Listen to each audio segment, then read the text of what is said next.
श्रीमद रामानंदाचार्य जी महाराज, बहुत ध्यान से सुनिएगा, ये विश्वास की करने वाली एक कथा है, बहुत ध्यान से सुनना। रामानंदाचार्य जी महाराज सब लोग जानते हैं, रामानंद संप्रदाय के आचार्य। वे जब अपने बाल्यकाल में थे, उनके साथ एक बड़ी सुखद घटना हुई। एक गांव में एक महात्मा आए और वे महात्मा आकर के नाम की महिमा सुना रहे थे। नाम महिमा सुनते सुनते श्री रामानंदाचार्य जी महाराज तब अपने पूर्व नाम में और एवं पूर्व भाव में थे, घर गृहस्थी सब परिवार के संग थे। तो आपने खड़े होकर के महाराज जी से कहा, बोले महाराज जी, अच्छी बात है कि आप कह रहे हैं नाम गाना चाहिए, नाम उच्चारण करना चाहिए, नाम जप करना चाहिए, पर नाम हमको रोटी थोड़ी खवा देगा। जीवन जीने के लिए कर्म तो करना पड़ेगा ना हमको। नाम से पेट थोड़ी भर जाएगा हमारा, नाम से जीवन थोड़ी निकल जाएगा हमारा पूरा। तो जो आचार्य मंच पर बैठे थे वो बोले भैया, अगर पूर्ण विश्वास करो तो नाम पेट भी भर देगा। तो रामानंदाचार्य जी थोड़े छोटे बालक, थोड़ा उनमें हट तो था ही। तो आप श्री ने कहा ठीक है, तो फिर ठीक है, मैं अब कुछ नहीं खाऊंगा, केवल राम राम जपूंगा, देखता हूं राम जी मेरा कैसे पेट भरते हैं। और गांव से दूर चले गए। गांव से दूर एक नदी के किनारे एक विशाल वट वृक्ष था। उस वट वृक्ष के नीचे जाकर के बैठ गए और राम राम राम राम राम राम राम राम राम राम राम राम जपने लगे। तभी आपने देखा कि नदी के किनारे कुछ लोग विचरण कर रहे हैं। तो आपके मन में भाव आया कि हो सकता है कि मुझे साधु महात्मा को संत समझ के ये लोग खाने पीने दे जाएंगे मुझको। इसलिए आपने सोचा नीचे बैठना उचित नहीं, पेड़ के ऊपर बैठ जाता हूं। पेड़ के ऊपर बैठ गए और कुछ नहीं, बस गांव के लोगों से कह के आए थे, राम जी अगर पेट भर देंगे तो मैं पूरा जीवन राम नाम में ही निकाल दूंगा। राम राम राम राम राम राम पेड़ पे बैठ के जपने लगे। तभी राम जपने लगे। तभी आपने देखा कि नदी के किनारे कुछ लोग विचरण कर रहे हैं। तो आपके मन में भाव आया कि हो सकता है कि मुझे साधु महात्मा को संत समझ के ये लोग खाने पीने दे जाएंगे मुझको। इसलिए आपने सोचा नीचे बैठना उचित नहीं, पेड़ के ऊपर बैठ जाता हूं। पेड़ के ऊपर बैठ गए और कुछ नहीं, बस गांव के लोगों से कह के आए थे, राम जी अगर पेट भर देंगे तो मैं पूरा जीवन राम नाम में ही निकाल दूंगा। राम राम राम राम राम राम पेड़ पे बैठ के जपने लगे। तभी क्या हुआ, कुछ यात्री लोग वहां से निकल रहे थे। उन्होंने देखा विशाल वटवृक्ष है, बढ़िया छांव है, सुबह के हम लोग चले, कुछ पाया है नहीं हमने अभी तक, इस वृक्ष के नीचे ही बैठ जाते हैं और यहीं कुछ पा लेते हैं प्रसादी। उस वृक्ष के नीचे सब लोग बैठ गए, अपनी पोटली वोटली सब खोल दी उन्होंने और सब नदी में स्नान करने लगे, आचमन करने लगे। बोले सब लोग यहीं प्रसाद पा लेते हैं। प्रसाद पाने बैठ ही रहे थे, इतने में ही उस जंगल का एक डाकू आ गया। डाकू के आते ही महाराज उसके घोड़ों को आते देख, उनके हाथों में सब औजार और वो सब लगे थे मारने के, उन सबको देख करके वो सबरे अपनो सामान वामान सब छोड़ छाड़ के वहां से भाग गए। डाकू आया पूरी सेना के साथ, उसने कहा, हाँ भाई सुनो, ये सब माल यहाँ पर पड़ा है, इसमें से देखो हमारे उपयोग की क्या वस्तु है। सब खोल खाल करके देखा, उसमें थोड़ा बहुत कुछ धन मिला, धन सब रख लिया। तभी उनमें से एक बोले महाराज, थोड़ा बहुत ही धन मिला पर भोजन सामग्री खूब बढ़िया है, खूब सारा भोजन है, आपकी आज्ञा हो तो हम सब लोग यहीं आज प्रसाद पाले, बनाना नहीं पड़ेगा, खूब बढ़िया बढ़िया प्रसादी है, इसी को ही पा लेते हैं। ऊपर बैठे रामानंदाचार्य जी सब देख रहे थे, राम राम राम राम जप रहे थे। डाकू जो उनका सरदार था बोले, हाँ सही है, यहीं पे कर लेते हैं। सब नीचे आ गए। जैसे ही प्रसाद पाने के लिए बैठे, पता नहीं कैसे जो सरदार था डाकुओं का, उसकी दृष्टि पड़ी ऊपर। प्रसाद पाने के लिए बैठे, पता नहीं कैसे जो सरदार था डाकुओं का उसकी दृष्टि पड़ी ऊपर, और जैसे ही उसने ऊपर देखा तो रामानंदाचार्य बालक बैठे थे। बोले रुक जा कुछ मत खाना, इसमें से इसमें जहर मिला है। बोले क्या, आपको कैसे पता? बोले ऊपर देखो ये बालक, इसने षड्यंत्र रखा है, हमको ना जाने कहां कहां के राजा ढूंढ रहे हैं पकड़ने के लिए, इस बालक को उन्होंने ही भेजा होगा, और ये पूरे भोजन में उन्होंने विष डाल दिया ताकि हम लोग पावे, और हम जैसे ही हमारी बेसुध हो जाए, मर जाए, तो ये बालक जाकर के राजा से खूब सारी सोने की मोहर लेगा। ये हमको पकड़ने का षड्यंत्र है। डाकू ने कहा इस बालक को नीचे उतारो।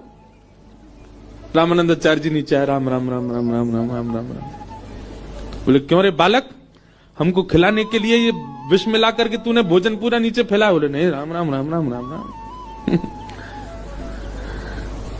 डाकुओं का सरदार बोला ये ऐसे नहीं मानेगा, इसका भोजन इसी को खिलाओ। अब रामानंदाचार्य जी तो मुंह बंद करें, इधर उधर भागे तो पकड़ लिया उनको। बोले इसके हाथ पकड़ो, इसके पैर पकड़ो, मुंह खोलो इसका।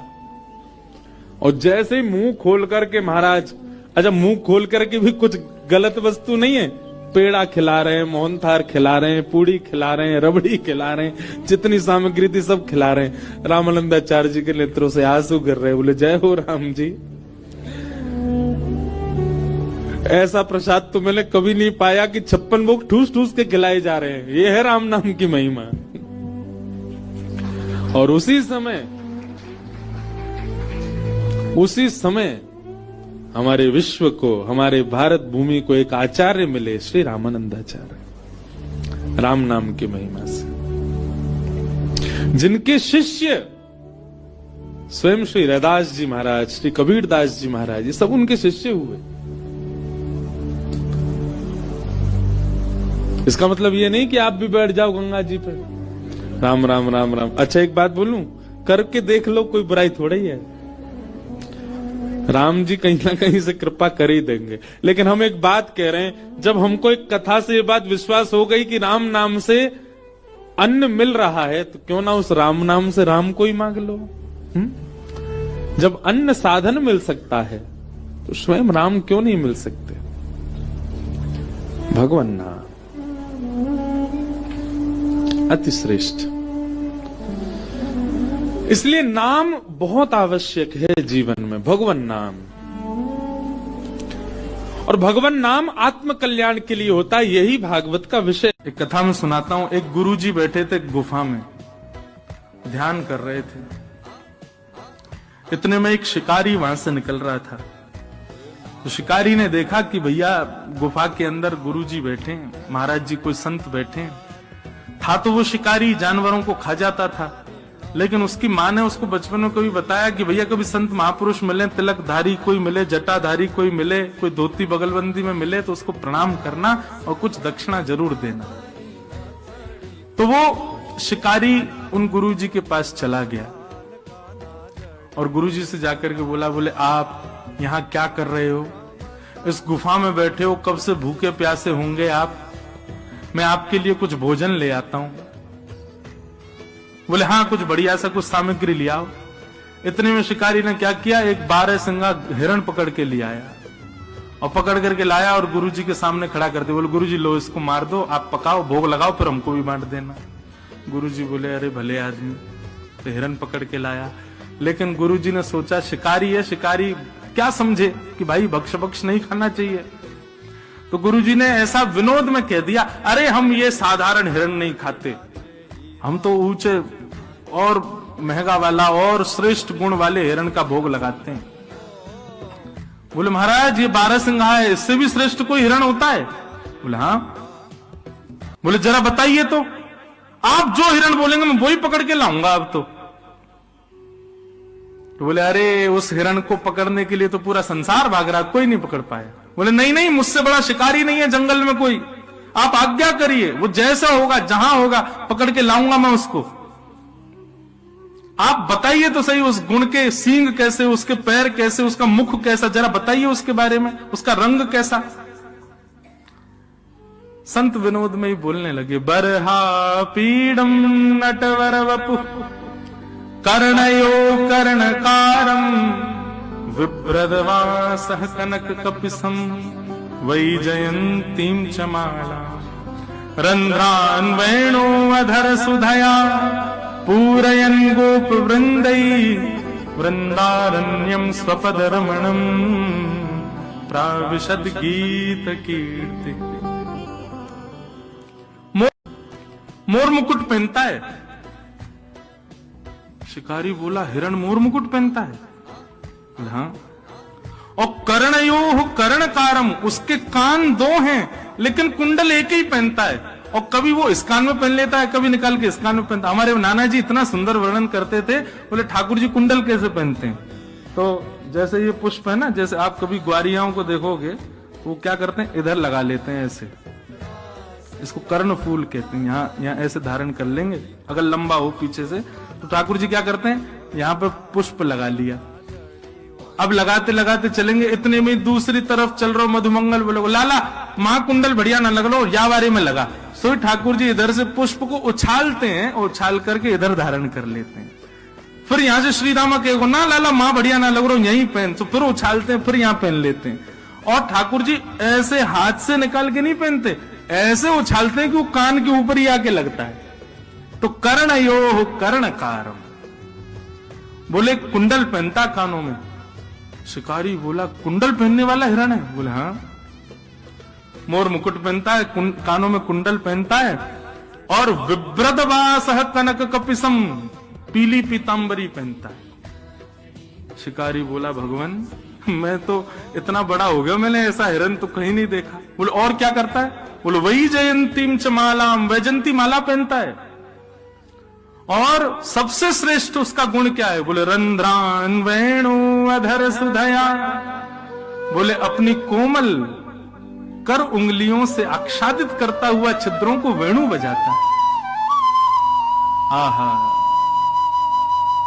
शिकारी तो भाव विभोर हो गया। बोले भगवान ये हिरण वेणु भी बजाता है? बोले हाँ।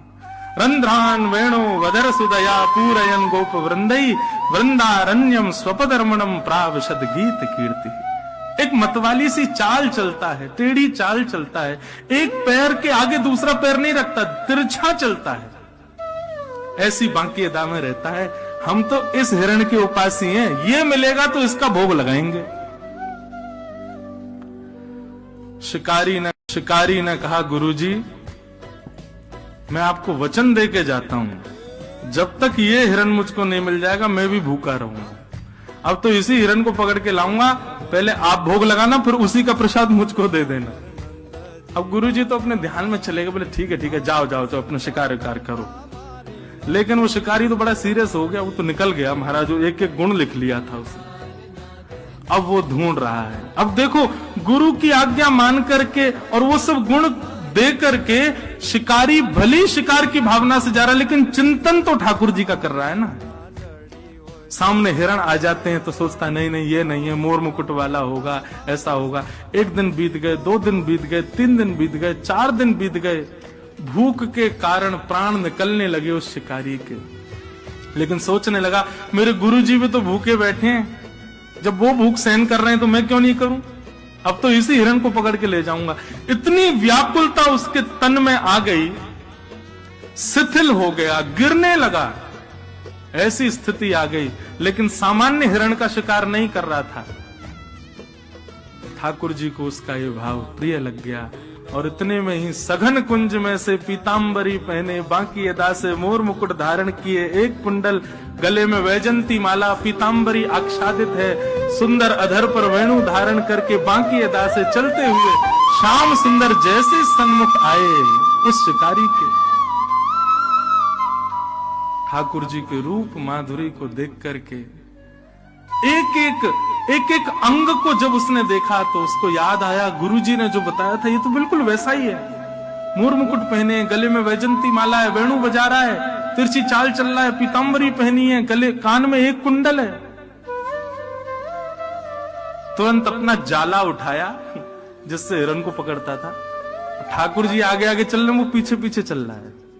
और जैसे ही मौका पाया महाराज जाला फेंक करके ठाकुर जी को उसमें बंदी बनाया और बांध करके जाला कंधे पर टांगा, ले गया गुरु जी के पास। गुरु जी जल्दी बाहर आओ, आपका बताया हुआ हिरण पकड़ के लाया हूं मैं। महाराज जी बोले ये और पता नहीं, अब पता नहीं कहां से कौन सा हिरण ले आया है। जैसे पीछे पीछे चल रहा है और जैसे ही मौका पाया महाराज जाला फेंक करके ठाकुर जी को उसमें बंदी बनाया और बांध करके जाला कंधे पर टांगा, ले गया गुरु जी के पास। गुरु जी जल्दी बाहर आओ, आपका बताया हुआ हिरण पकड़ के लाया हूं मैं। महाराज जी बोले ये और पता नहीं, अब पता नहीं कहां से कौन सा हिरण ले आया है। जैसे ही निकल करके गुफा से बाहर आए तो क्या देखा, शिकारी के कंधे के ऊपर बंसी बजा रहे ठाकुर जी बैठे हुए हैं।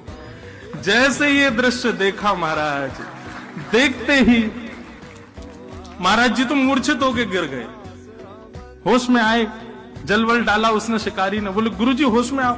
गुरुजी होश में आए, बोले भैया कहां, गुरुजी वो हिरण लेके आऊं, बताओ कहां लगाऊं चूल्हा वूल्हा, इसको पकाएं बढ़िया।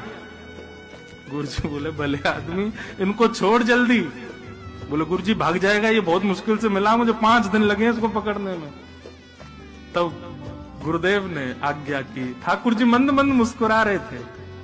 ऐसी गुरु की कृपा हुई कि एक शिकारी के हृदय पर शिकार की भावना से ठाकुर जी को ढूंढने गया, ठाकुर जी उसके वश में।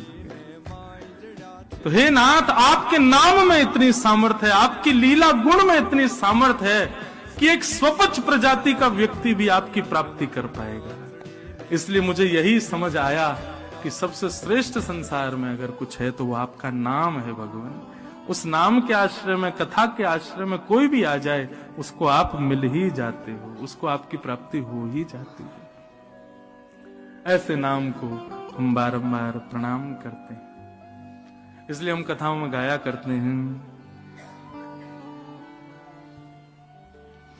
कन्हैया कन्हैया पुकारा करेंगे, लताओं में ब्रज की गुजारा करेंगे।